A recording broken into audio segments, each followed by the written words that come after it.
What's up, guys? It's Johnny Tacos here, and I'm glad that you are here today in this 100-degree weather down in South Texas.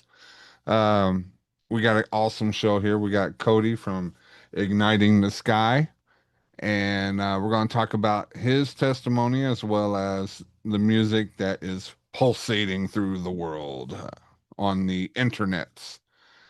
We will also talk about Westminster effects and kind of the ties with Skillet.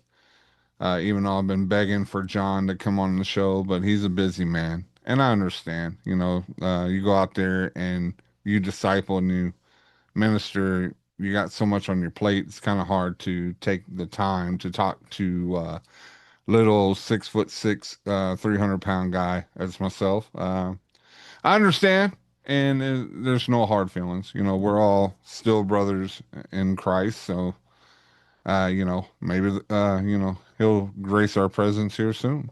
So I just want to let you know that we have a fest coming.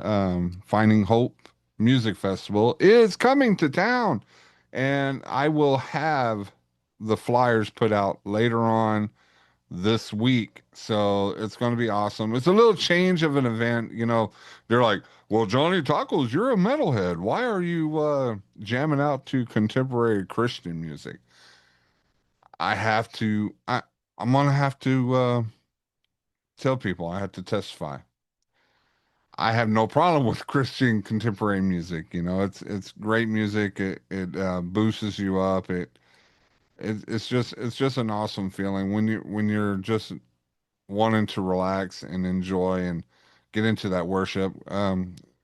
CCM is where it's at, and just to spend time. And also it's Christian music. So, and Johnny Tacos does not discriminate music.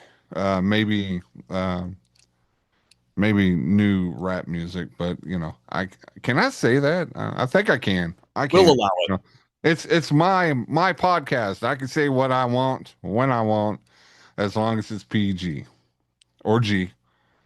I think we go to PG because well, parental guidance because it's a Depends on who's family rating show. it. It might hit 13 at some point. I don't know. Yeah. Well, we'll try to. Ninja Turtles went up to PG-13 because Raphael said the D word. And that's it. Yep. And it Well, went PG-13. And fair plus, they were naked running around, naked turtles. point. Right. They didn't even put the, blur out box or anything like that. I know. They have And that.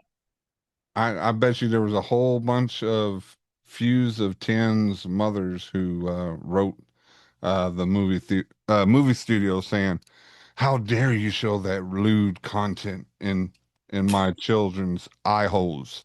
So I'm pretty sure they didn't say eye holes, but I say eye holes. Why not? Yes, it is my show. But we have Cody Fields here. We're going to talk about some music, but let's talk about you for a second. I'm you know I hate to be selfish, so we'll do everything that you want to Well, do. it's your podcast, so How I you just doing today? How's it over there in beautiful South Carolina? good, man. It's hot. Heat It's hot. index today is in the hundreds, so that'll be fun. And Yes. but we've had a decent run here lately. I do this enormous bike ride with my dad and some other guys from our church every summer. It's an Alzheimer's fundraiser, and this event was like 450 riders. They raised 1.4 million dollars for Alzheimer's research, and it's 3 days from Simpsonville up here in the upstate of South Carolina to Charleston. So if you do the whole thing, it's 255 miles, and we actually had good weather this year. So I will take that trade off a couple of weeks ago to today, all day, every day, because a couple of years ago I had to tap out when my blood sugar dropped. It was no Well, fun. m- was it actual bikes or motorbikes? Actual bikes. We ride road bikes. Okay. All right. Well, you know, Bless our hearts. We all have a screw loose. And yeah, so yeah, that I could barely do maybe 20 miles on a bicycle, Mhm. Yeah. simulator. Yeah. Yeah. So we did 32 yesterday morning. It was a good time. Hey, you Sweet, got to stay in sweet. shape, right? You Yeah, keep exactly. the body in shape as well as your soul. Yep. Yep. Absolutely. They're both kind of important, right? Yeah. I'll just let you stick with the bicycling and I will watch. I'll be like, yeah, you're doing great. Yeah. Proud of you. Keep It going.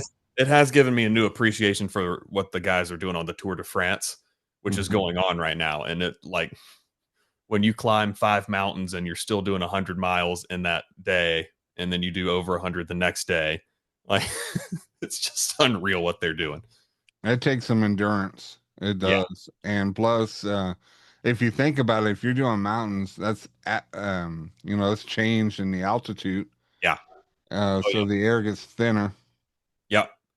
I should know because I'm 6'6" and it's pretty thin up. And it gets really thin up there, right? Yeah, Yeah. I'm 5'11", so you got a little bit on me, so Just a little bit.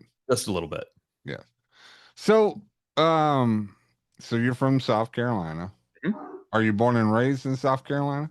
Yeah, I am in my area. So the Greenville Spartanburg area here in the upstate has just exploded the last 30 years. So I'm one of the few people actually from here. And so my wife is from upstate New York originally. So lots of transplants around here, but it's a good time. That's why people keep moving down here.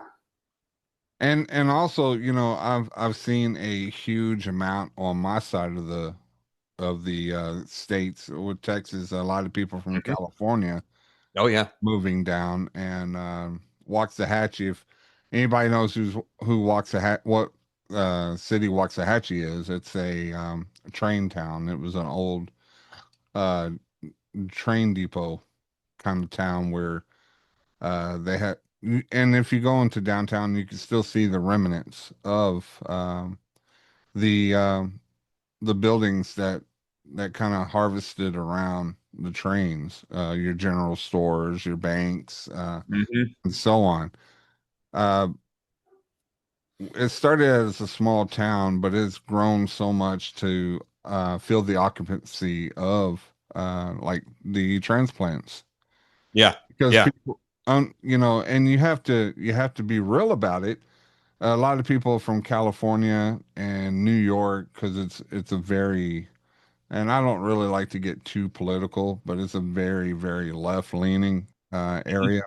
Yeah. And with all the rising crime and violence in those areas, Yep. Yep. people are getting tired of it, and they want to go somewhere where they feel safe and secure. Oh, And, absolutely. and Texas right now, we have that no BS kind of clause. You can't be doing those things that people run amok in states such as Washington and California and New York. So, Yep. Yep. Absolutely. and I tell you one thing, I can sleep good at night knowing that I don't have any of those issues. Praise God about that too. Mhm. Yep. So, The state is God's deacon, as Romans 13 says. So yes, they should be establishing justice on his terms. Anyway. hey, you know, if we're going to talk about God, we could spend an hour talking about God, Oh, sure. 2 hours. Yeah. Oh, yeah. But it's about you. You're on the spotlight. Everybody's staring at you now, man. Everybody's Oh, staring yeah. at you. They're I'm watching you. I'm used to that at this point. It's Yes. okay. So no picking your nose. Don't put it past me. Yes. Uh, I see. Look. Watch his hands. He's getting. He's trying. He's trying. Relax. Ugh. Relax. Relax. This is just a show. There's just thousands of people that'll just be watching you. Right. Even Right. the reels. You know. Yeah. So, igniting the sky. Yep. Uh, is that your first Christian band, or have you had others before that? No. So I've been in bands for a long time. So I'm 38. So I started playing in bands when I was 16, I believe, 15, 16. And it's just kind of been a thing ever since then. I've pretty much always had a band to play with. And at this point, this is the longest. tenured band, I guess you would say, even though the the original lineup members are really just my wife and me. But Igniting the Sky is definitely my favorite band that I've ever played in. I'm not biased at all. But it's a good time. So, so with that, with you and your wife being the original of the band, you've been through a bunch of band changes, a bunch of member changes. Hmm. Do you feel this the members that you have now? Do you feel that strong connection? Like this is it? You found that fine tuning? Yeah, yeah, and so we actually have. It's interesting you say it that way. So we are currently technically a five piece, though we've more recently been playing with four. Because our original singer, if you listened to any of our older material, our original singer was just way up in the rafters, even to the point where we would have YouTube videos of just the song and then like a band photo or whatever, and people would think it was my wife singing. Oh yeah, I really liked it until the girl started singing, uh, and so in order to help me cover more ground, we have another guy who will also play guitar and will split the clean vocals. But he's taking a little bit of a break right now. He has three young kids. One of them was just born this year. And so it's a handful for him right now. And so we're hoping to get him back soon. But between, my wife, me, and then our drummer and our bassist, these are guys that we've known for a long time and they're not flaky. And that's really rare for musicians. So we're really glad to have this lineup and really thankful for them. And what you were saying is flaky like musicians. And I think part of the recipe of a great band is having the musicians that put in the time, that come in early, that leave late, that have a passion for the project, Right. Right. And unfortunately, you have some really talented people that can play instruments that can blow you away, but they just don't have that passion. It's more like a job. They clock in and clock out. Yeah. One of my big things is when we get together for rehearsal, and we'll be doing that this Monday for the Breaking Darkness Festival next Saturday. Go buy your tickets, come hang out with us in Hickory, and we'll open for Disciple and all that good stuff. Shameless plug, right? But rehearsals shouldn't be time for me to teach you the song, right? You should already know the song. Now, if we need to iron something out and, hey, what's going on here? I couldn't quite hear it in the demo version or whatever, then that's fine. But uh, that's something I've always been big on is I shouldn't have to teach you the song when we get together and actually run through it. And that's that's been really beneficial for us is we can really just show up and play the song. And a lot of times we just play the set once. We're like, all right, we're good. We'll see y'all later. We just made sure we're all tight. And so that's that. I think for any band out there that's kind of trying to get their footing is make sure people know stuff ahead of time. Don't use rehearsal time to actually teach the song. Like they should already know it. Yeah, because rehearsal should be where you polish off uh, Exactly. the final songs or the set list. If you have to change the set list and Right. know what kind of ad libs to do in between songs, you Yep. should that should be there. But the learning and all that should be a separate session. By yourself, kind of during because during songwriting and music, during that time, that's where you get the basis of it. Mhm. You lay down, then you can go to your house and you can practice that to a point, and there's Mhm. any issues that need to be settled, you can go back to another creative time. And then rehearsals is like, hey, we need to polish this off. We need to get this going Yep. so we can make sure that we know when to stop and when to keep going, you And know. understanding every band's different, right? Like in our writing process, I don't write well in a group, like in a group setting. I need to sit down and process and Okay, I need to delete that part. That part wasn't any good. And maybe I just cussed at myself a little bit or or whatever, I need to process what I am doing and make sure it fits in the song as opposed to having, that added pressure, and it's kind of an artificial pressure in my opinion of just having an entire band there with you. But that's just how we process it.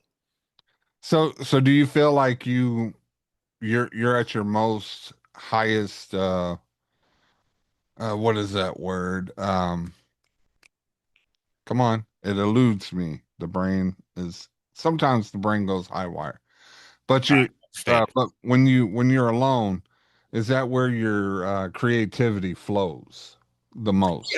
Yeah, typically when I can just sit down and process a thing, and this is true for me, whether it's writing music, writing a blog, developing products for Westminster Effects or whatever, if I can just sit with the thing and run it through in my head or make diagrams or whatever, that's when I process things the best. Yeah, plus you can also do that time too to get close to God, and God reveals stuff to you when you're at your most secludedness. Just like Jeremiah um, reveals you and kind of gives you that little push with your creativity. Yeah, and John 1, we my church is going through the Gospel of John right now. And in John 1, you have that the word enlightens every man. And enlightens doesn't just mean turns a light bulb on, right? It can also mean expose. So you talk about Jeremiah, the weeping prophet. Well, what did that do to the nation of Israel at that time? It exposed them. So sometimes that you're right, that processing can actually expose where I've been thinking poorly about something or something like that. It can also be something where the light comes on and it's, oh, that's where I need to go, right? So it can be both. Hey, that's awesome, awesome answer. With that, your process through your music when you're writing stuff, do you email it to the rest of the mates? Except for your wife. Your wife is right there Right, in the yeah, you're same right here. house. No, we live in two separate houses. We're in the 40s. We're in the 40s, 1940s. Yeah. Yeah. So yeah, that's pretty much how it goes, is whether it's Dropbox, Google Drive, whatever. And it really just kind of depends on the song. We've had our former drummer one time, he wrote an entire drum song basically, and we put the guitars to it. And then there's been other times where it's, hey, I got a skeleton. I'm not filling out drum fills and anything like that. But hey, here's something. Can we start to flesh it out or whatever? It really kind of depends on the song. And it's pretty cool when you can have four different perspectives, and then it kind of merges into one song. Do Yep. you think each one of y'all kind of feed off of each other with the creative juices? Yeah, it kind of depends. We haven't written anything with this lineup yet. All of the stuff that we're working on recording has been previously written. But even within the recording process with these guys, they're still putting their own spin on the bass part or the drum part or whatever, because I don't want them to feel like they have to just be a Xerox machine for what we gave them earlier. I want them to play it. So you give everybody freedom Yeah. to kind of voice their own opinion the way like a band should be. It should be a well-oiled machine. It should be a family gathering, a get together. Yep. And I've seen that so many times with talking to bands over these years, over 300 bands that I've talked to Mm. throughout the years. And, I've seen them come, I've seen them go. But the number one thing that keeps a band together is be able to have that freedom to kind of feel like each person is contributing to the band, because then it makes it their band, Right. And not also just. being able to hear constructive criticism. We live in a time where any kind of criticism is seen as an attack. which is just silly.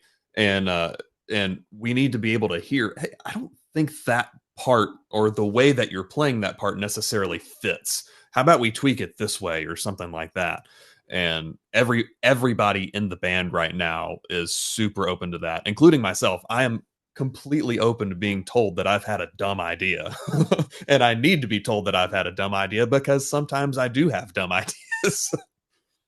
Yeah, because we live in a what I like to call it a butt hurt era where everybody gets butt hurt, Yeah, you are not wrong.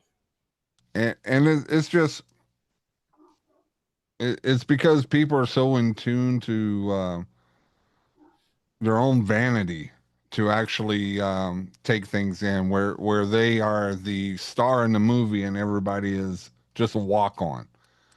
And you Yeah. see that you see Oh yeah. that on Instagram or Yep. anything there because it's always about me, me, me, and using that as pride, which pride is a sin. Yeah. Tell me about Um, I don't even want to go into that. If we go into that, that'd be another hour. This it. is Yeah. the Exactly. longest podcast in the Right. world. Right. But we ourselves, every time we put pride into our life, it kind of falls. So you have to be willing to have constructive criticism Yep. shot to you. But if you're on the other hand criticizing somebody, you have to understand uh, words are powerful. You have to find out what kind of words can you go and talk to someone. Hey, this is what I hear, or instead of seeing these trolls online, just tear apart a person. Right. And that's basic communication and leadership, right? Like in my church, I'm a deacon, and I also help teach middle schoolers and high schoolers and whatnot. And even before any of that, I was an assistant baseball coach, a big baseball guy, and learning how this kid is going to respond to this approach compared to like there's some kids who are like, what are you doing? Do it this, and there's other kids that you gotta butter them up a little bit. All right, I see your effort. Right. And that's all basic communication, right? It's in leadership for that matter. See, I grew up in the 80s where you don't have filters. Right. There are no Typical filters, 10x guy. and and the way I talk sometimes people mistake it as being mean. Hmm. But I grew up with a family of sarcasm mixed with a little bit of loudness. Sure. So it just goes to a point where it's different generations. To me, I'm like, I can't go and talk to somebody and like be all puffy and marshmallowy to a dude and say it's okay, you're doing this just fine. Right. Just put a little more effort to it. No, no, no, no. I'll No, be there like, still has to be a degree of firmness to it, right? yeah, yeah, because if you get too soft, then you get ran over. Right. Right. Uh, One pastor has said it that men should be velvet colored bricks. It Velvet still colored hurts bricks. if you throw one. Right. There's still the firmness, where if somebody's going to insist that they try and smash into you, well, it's going to go poorly. But when you're handling like your wife, or if you got kids, your kids, or whatever, then you're not just a brick through their window. There's something cushioned there. I'm gonna tell that the next time I throw a brick at somebody. Hey, I put some velvet on there. It was Right. softly. I was being Right. stern softly. Right. Exactly. He go, oh, I felt that nice velvety kind of feel when you when you threw it in my nose. It felt nice for the second. So, but let's get into Westminster effects. Yeah. So Um, yes, what I own and build under the brand name of Westminster Effects, and you can see some of my wares behind me on the display. Been doing it about 10 years, and I'm one of the more interesting brands, and not that's not to toot my own horn, but it's because everything is church history themed. So I've got Jonathan Edwards, Charles Spurgeon, John Wycliffe, John Calvin, John Piper, and so on, featured on my pedals. And it's my stupid tagline is for the glory of God and the tone of his people, as opposed to the joy of his people, like the Puritans used to say. And yeah, so my goal is to provide tools to unlock musicians' creativity, help them sound good, help them get that tone that they've been chasing. Do you have one of those like right by you can show? Ish. I can see that wonderful display behind you with the Uh-huh. LEDs. It's kind of pushing away from you. Yeah. Nobody wants to see you. They're like, get out of the way. It's bright lights. Yeah. So, all right, here we go. So I have here the Luther tap tremolo. So for those of you who know anything about Luther and the 95 Theses, that will give you a little kick. We have the Augsburg Deluxe Amp Sim. So I have analog amp simulators. This is my Fender style. The Geneva is a Vox AC30 style. So this is meant to, like, you don't have to run digital, like nothing against Helix or Quad Cortex or whatever. But this, I think, feels a little more like a real amp. So And that's this, an emulator, right? Kind of right, like an emulator. right. It's got a cab sim, and then you can run a mic cable out of it into the front of house, so you don't even have to lug an amp around. Wow. And yeah, it's a back saver, honestly, sanity saver too, because I have had, for instance, you remember that that show Moonshiners years ago? Vaguely, vaguely. Okay, so one of my local venues, Old Sound Guys, was on that show, and he would show up hammered. So then, where is he going to put the mic on my guitar amp? You don't know, and so that just cuts out that step, right? Whether he shows up half drunk, whether he just doesn't know what he's doing, or whatever, you plug that in and you're good to go, right? And it's so your tone's consistent with every show, or if you're at church, like same thing. Uh, this is my flagship. This is the 2716 Seth Morrison signature. And so that's Seth Morrison of Skillet's signature pedal. And it's meant to emulate his live tone for anybody who hears that tone and says, I want that. But you don't have to get all those amps that he has. You get this box for $170 and you're good to go. It's kind of like a cheater box. A little bit, yeah. So, um, has Seth reached out to you? Yes. So the way that got connected is actually a pretty great story. My friend Dwayne Atkinson, who has a podcast called The Bar for Biblical and Reformed, he also produces the Just Thinking podcast with Virgil Walker and Daryl Harrison. So I've been friends with him for years. He helped me start my podcast, and he had John Cooper on. And I texted him, I think this was 2020. I texted him and I was like, dude, that was fantastic. Like, really good job on that interview. And his response was, thanks. I can't give you his number. Literally, like, honestly, it was completely innocent on my part. I was just telling my friend he did a good job. And then he followed that up with, but I'll give him your link. And so he sends John my link. John sends Corey and Seth the link, and Seth hits me up on Instagram. And it's like, yeah, I'll send you some stuff and whatever. And now Seth's a good friend. Like, we've gone to, like, we're both baseball fans, like I've already mentioned, but he's also a Reds fan. So first time I met him was at a baseball game. And we've hung out at shows and whatever, and we have a pedal together, and now it's a version 2 and a deluxe version.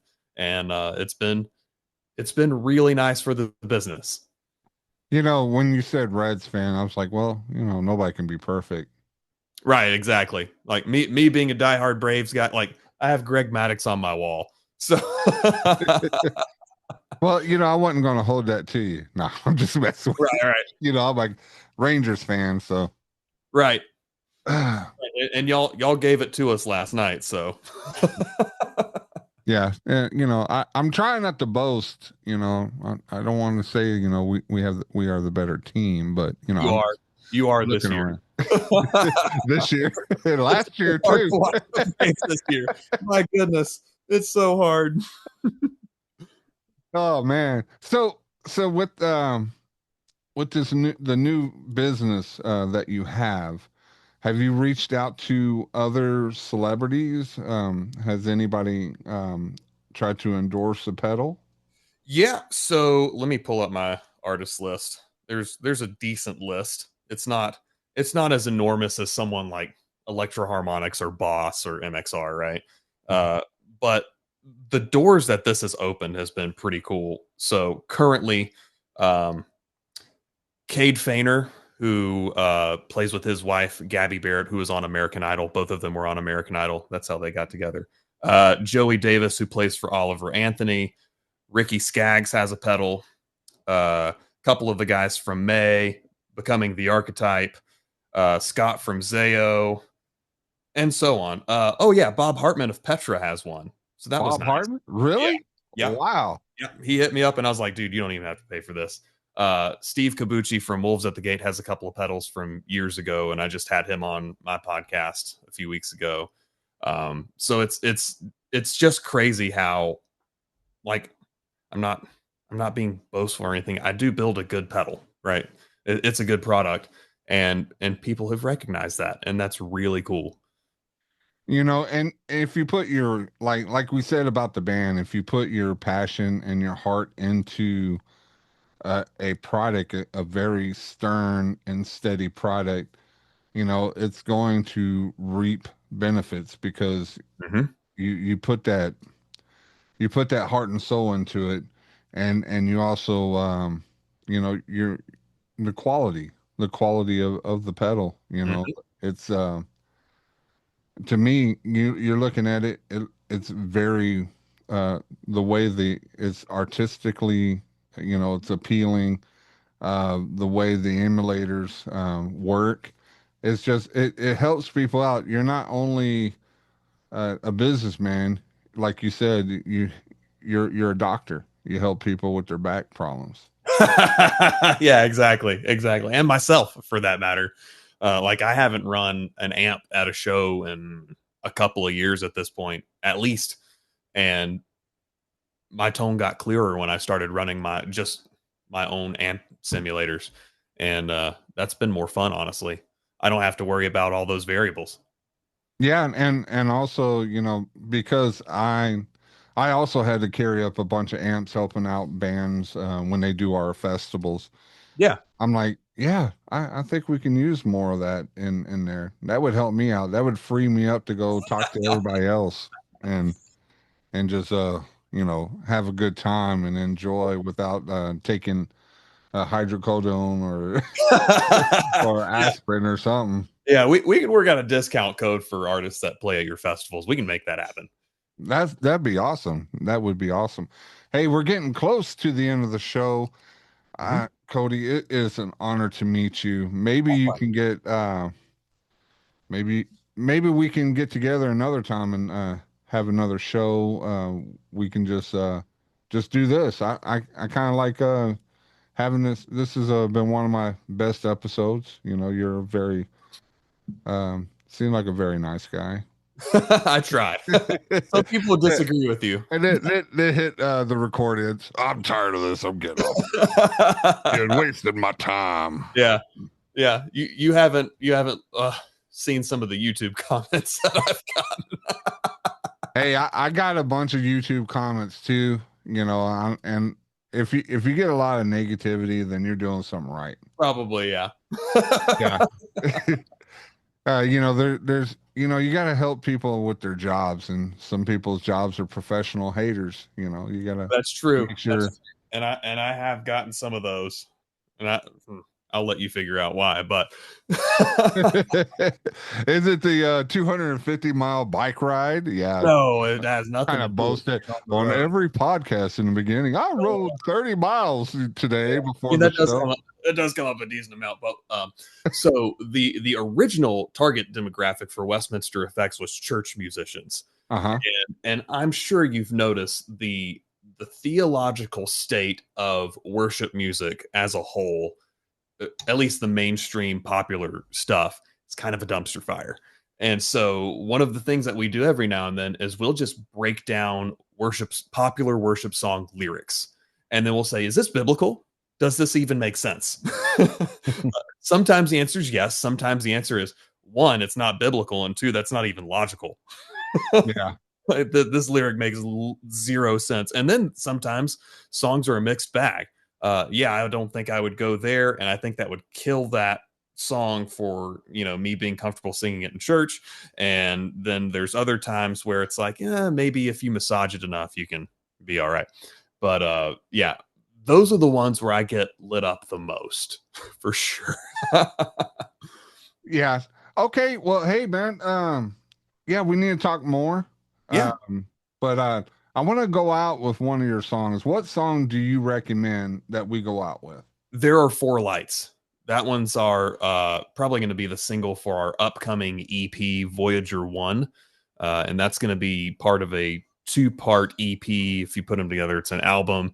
Tells the story of Martin Luther and the Protestant Reformation in science fiction format because we're a bunch of nerds. All right, you heard that.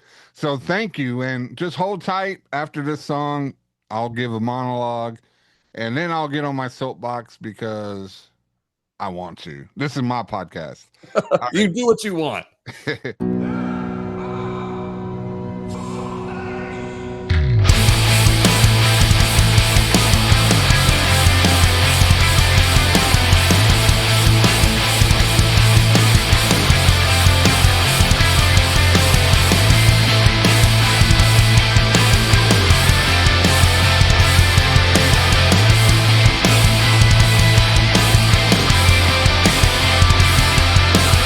Here are the symptoms of the sickness carved in stone for us. Anybody see the blood on the walls like me?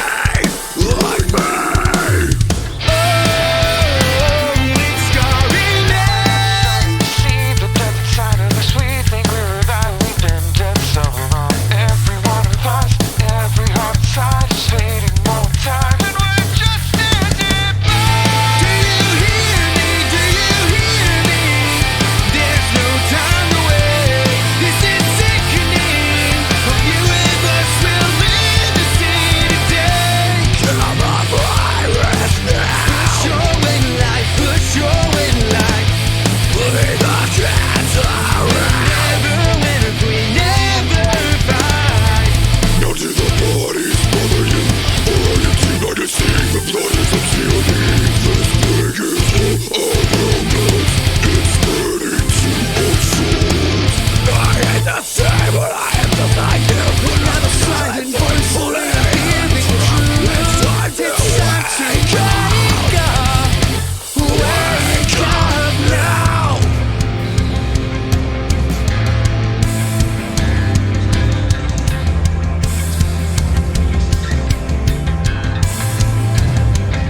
Well, I'd like to breathe without this disease, but I've gotta drop the poison.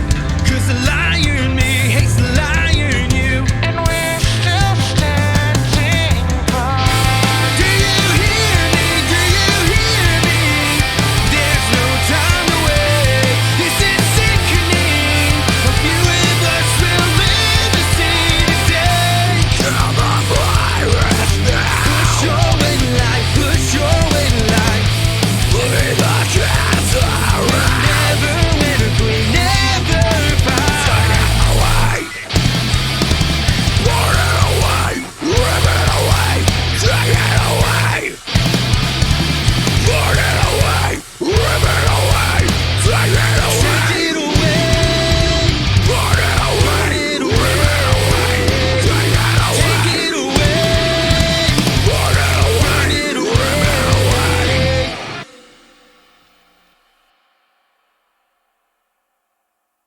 If you like this episode and you want to hear more, please like and subscribe to get the latest and the greatest from the Johnny Taco Show.